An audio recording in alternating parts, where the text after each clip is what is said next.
Hello everyone. Actual news and events that are happening around us today. Subscribe to the channel so that you don't miss the most important.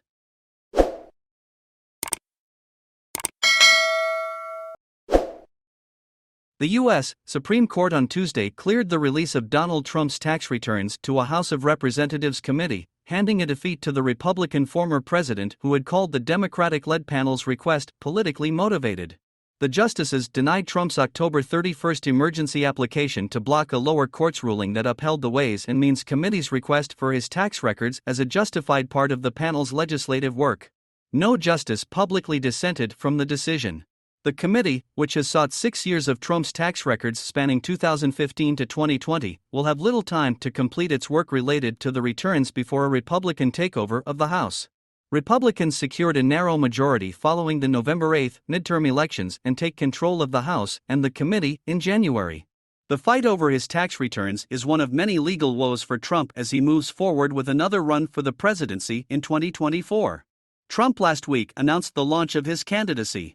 Ways and Means Chairman Richard Neal said the Supreme Court's action upholds the principle of congressional oversight. This rises above politics, and the committee will now conduct the oversight that we've sought for the last 3.5 years, Neal said in a statement. A Trump spokesperson did not immediately reply to a request for comment. Trump was the first president in 4 decades not to release his tax returns as he sought to keep secret the details of his wealth and the activities of his real estate company, the Trump Organization.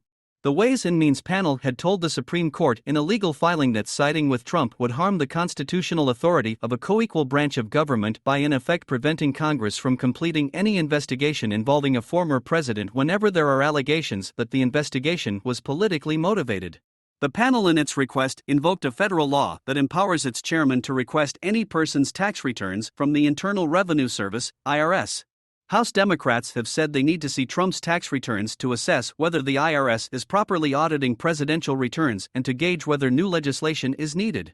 In its filing, the committee told the justices that IRS policy does not address what to do regarding a president who, like former President Trump, owned hundreds of business entities, had inordinately complex returns, used aggressive tax avoidance strategies, and allegedly had ongoing audits. Trump's lawyers have said the committee's real aim was to publicly expose his tax returns and unearth politically damaging information about Trump.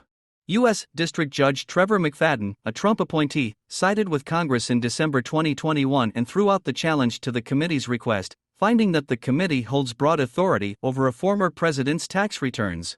The U.S. Court of Appeals for the District of Columbia Circuit in August also ruled against Trump and in October refused a rehearing.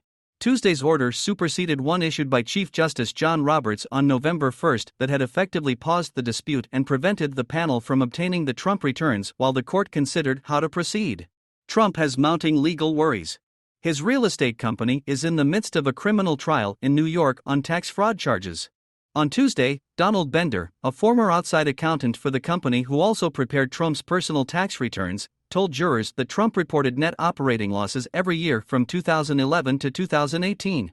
Trump also reported losses of $700 million in 2009 and $200 million in 2010, Bender testified. The New York Times reported in 2020 that years of reporting heavy losses from Trump's business enterprise helped him offset hundreds of millions of dollars in income. In addition, U.S. Attorney General Merrick Garland last week named a special counsel to oversee 2 investigations, including a criminal probe related to the FBI's seizure of government documents from Trump's Florida home. A trial date for next year was set in a civil lawsuit by New York State's Attorney General accusing Trump and 3 of his adult children of fraudulently overvaluing the company's assets and his net worth.